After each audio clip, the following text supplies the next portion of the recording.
Everyone, Safarnama के अगले video में आपका स्वागत है। मैं ये ब्लॉगिंग थोड़ी सी शुरू की है, हालांकि अभी तक जो मेरा पेज है सफरनामा इंस्टाग्राम पे और यूट्यूब पे, उस पर मैं वही वीडियोस डाल रहा था जो मेरी जर्नी से जुड़े हुए हैं। पिछले कुछ दिनों में मैंने खाने पीने के वीडियोस स्टार्ट किए हैं और उसका रीज़न ये है कि एक मुसाफिर को खाने का भी ध्यान रखना पड़ता है।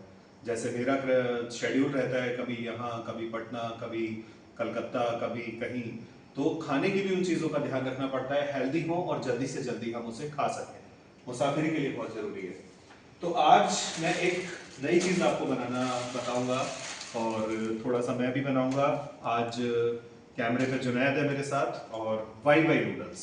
आज हम बात करेंगे किसकी? वाई वाई नूडल्स की। तो वाई वाई नूडल्स की अगर हम बात करें तो शायद अभी बहुत ही कम लोगों ने इसको खाया होगा या कम लोगों ने इसका स्वाद लिया होगा। ये स्पेशल टाइप का नूडल है जिसकी शुरुआत हुई थी, अगर हम कहें कि 1972 में या 73 में थाईलैंड में। और वाई शब्द का अर्थ होता है थाई में तेज। तेज मतलब फास्ट।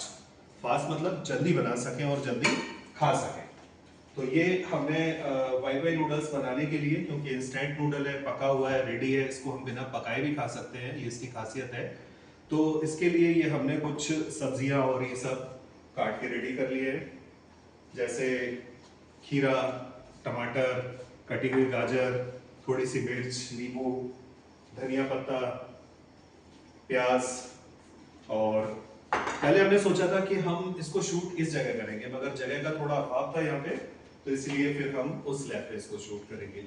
और थोड़ा सा हमने क्रश किया हुआ अदरक भी दिया है। इसका रीजन ये है कि ये बारिश का टाइम है, हम नींबू यूज कर रहे हैं, और नींबू क्योंकि गले में खराशें या चीजें कर सकता है, तो साथ में हम थोड़ा सा क्रश किया हुआ अदरक भी डालेंगे। तो वाई वाई नूडल्स के बारे में बात कर रहा था। इसकी शुरुआत हुई थी, वैसे तो नूडल्स की शुरुआत जापान में हुई थी, वो जापान नहीं, चाइना, सॉरी।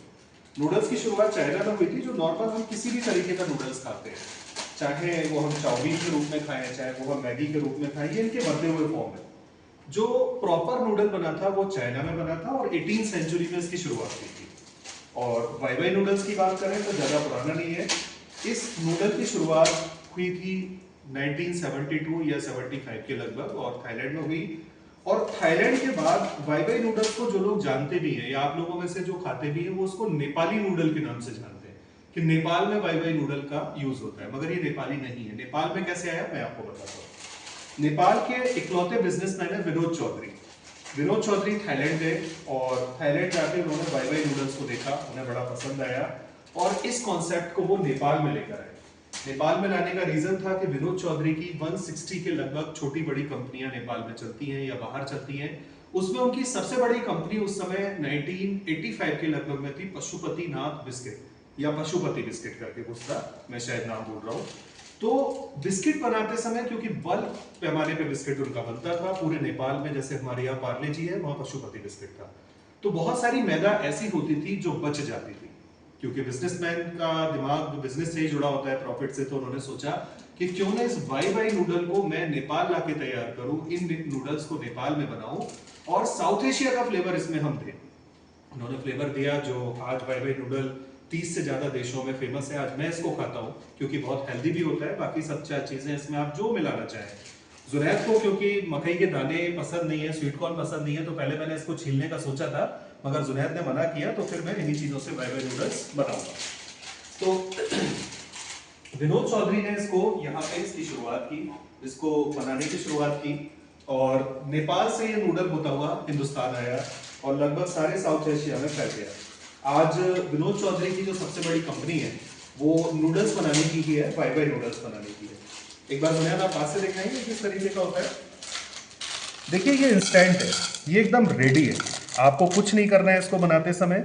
इसके साथ एक छोटा सा मसाला आएगा, आपको इसको क्रश कर देना है, तोड़ देना है। आप इसको जैसे हम नॉर्मल मैगी वगैरह बनाते हैं वैसे भी बना सकते हैं, और जो मैं डायरेक्ट बना रहा हूँ आप ऐसे भी बना सकते हैं। इसको दोनों ही फॉर्म में खाया जा सकता है। जैसा मैंने बताया था कि वाई का मतलब होता है तेज, हाई में, और इसको इंस्टेंट बनाइए। इसमें सब्जी वगैरह जो भी कुछ आपके घर में बचा हुआ है फ्रिज में काट के उठा के डाल दीजिए, क्रश कर दीजिए, प्रेस कर दीजिए और खा जाइए। ये बड़ा इसका सिंपल मेथड था, सिंपल फंडा था। इसके साथ इसके मसाले वगैरह भी निकलते हैं। तो ये हमने नूडल्स ले लिया, नूडल्स को ब्रोक कर दिया, तोड़ दिया। उसको हम जितना बारीक करना चाहें आप बारीक कर सकते हैं, जितना आप इसको मोटा रखना चाहें मोटा रख सकते हैं, आपके ऊपर है। ये मसाला है और ये थोड़ा सा ऑनियन फ्लेवर इसमें निकलता है, ये वाई वाई का मसाला और ऑनियन फ्लेवर। हमने कुछ नहीं करना है, बस हमने नूडल्स लिए, काटे और ये हमने सीधे इसका ये मसाला, जिसको टेस्ट बढ़ाने वाला भी बोला जाता है, वाई वाई के साथ जो आता है, नॉर्मल आप घर के मसाले भी इसमें डाल सकते हैं, ये डालेंगे तो थोड़ा टेस्ट ज़्यादा आएगा। ये हमने इसके साथ ये और एक्स्ट्रा नमक और मिक्स मसाले मिले हुए आते हैं। आपको कुछ मिलाने की ज़रूरत नहीं है, आपको सॉल्ट डालने की ज़रूरत नहीं है, आपको कुछ भी डालने की ज़रूरत नहीं है, जबकि आप इसमें चीज़ें और नहीं मिला रहे हैं। अगर आप इसमें वेजिटेबल्स बहुत ज़्यादा मात्रा में मिला रहे हैं, इसमें उबले हुए आलू भी डाल सकते हैं। मैंने थोड़ा हेल्दी बनाने के लिए आलू को छोड़ा है कि आलू इसमें मैंने नहीं डाले हैं, तो इसमें आप उबले हुए आलू भी मिक्स कर सकते हैं, क्रश की हुई शकंदर भी मिक्स कर सकते हैं। ये सारी चीज़ें आप इसमें डाल के बना सकते हैं। बाकी अब देखते हैं हमारे कैमरा मैन को पसंद आता है नहीं। ये हमने इसमें थोड़ी सी कटी हुई प्याज डाल दी, थोड़ी सी हमने इसमें बारीक कटा हुआ जो गाजर हमने रखा था वो डाल दिया। खीरा आपको इसमें अच्छी मात्रा में डालना है, अगर टेस्ट आपको चाहिए तो इसको खीरा अच्छी मात्रा में डालना है और टमाटर अच्छी मात्रा में डालने हैं, क्योंकि इसे जुनैद खाएगा, मैं भी खाऊंगा, तो मैं जुनैद से पूछ लेता हूँ पहले। जुनैद, मिर्च खाते हो तुम? यस। अच्छा, तो इसमें थोड़ा सा मिर्च भी डाल देते हैं, क्योंकि मैं तो मिर्च कम खाता हूँ। बाकी धनिया पत्ता, ऐसी छोटी छोटी चीज़ें आप घर पे बना के खाएं, क्योंकि मैं जितने भी फूडिंग से रिलेटेड चीज़ें बना रहा हूँ उसमें आप ध्यान देंगे मैं बहुत सरल, इंस्टेंट, जल्दी बन सके और हेल्दी हो, उन चीज़ों को अपने एक वीडियोस में या व्लॉग्स में कहीं शामिल कर रहा हूँ। जुनैद ने मुझे सजेशन दिया, या मेरे और दोस्त भी दे रहे हैं कि आप ब्लॉगिंग शुरू करें। असल में मेरा इसके पीछे ब्लॉगिंग का कोई मकसद नहीं था। जैसे आपने मूवी देखी होगी जिंदगी न मिले दोबारा, वहां पे इरफान खान के जो फादर बने हैं नसरुद्दीन शाह, जब वो उनसे मिलता है जाके, या तो वो मिस्र में होते हैं या कहाँ, वो यूरोप घूम रहा होता है, तो इटली में कहीं मिलता है जाके, तो वो से एक बात पूछते हैं कि क्या करते हो, तो वो कहता है कि मैं लिखता हूँ, मैं राइटर हूँ, तो पेशे के लिए मैं लिखता हूँ। तो वो एक बहुत बड़ी बात कहते हैं कि अपने लिए क्या करते हो, क्या कौन सी ऐसी चीज है जिससे आपको खुशी मिलती है।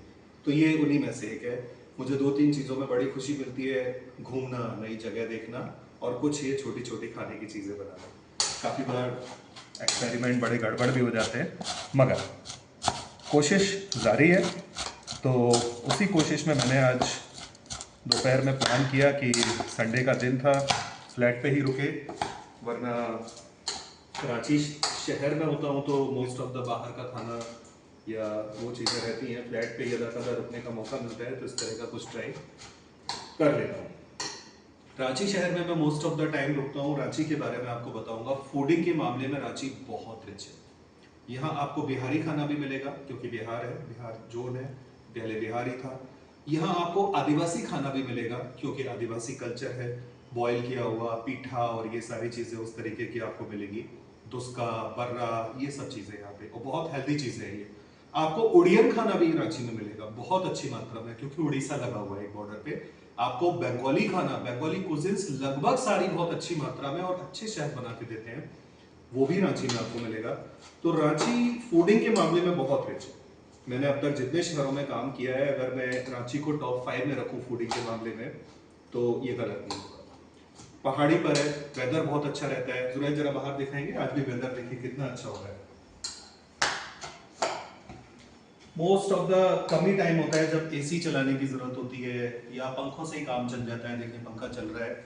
और कम ही टाइम होता है जब सर्दियों में ज़्यादा सर्दी नहीं है, इतनी सर्दी नहीं है कि हालत ख़राब हो जाए, और गर्मियों में इतनी गर्मी नहीं है कि पसीने छूट जाएं या तबीयत ख़राब हो जाए। रांची का AQI भी अच्छा रहता है। ये शहर मुझे बहुत पसंद है, बहुत अच्छा लगता है ये शहर।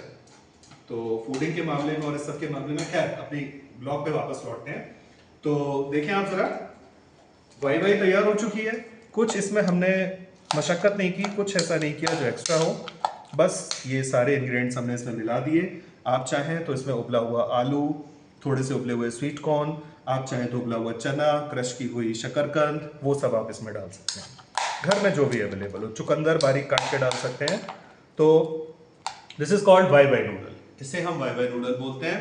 ये बन के रेडी हो चुका है। अब मैं इसको परोसता हूँ और हम दोनों खाते हैं, फिर जुनैद का थोड़ा सा शूट भी करेंगे उसको कैसा लगा।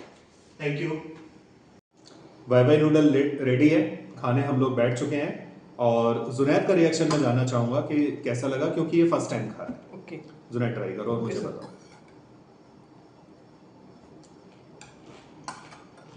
टेस्टी है, थोड़ा क्रिस्पी भी है और मसालेदार। क्रिस्पी भी है।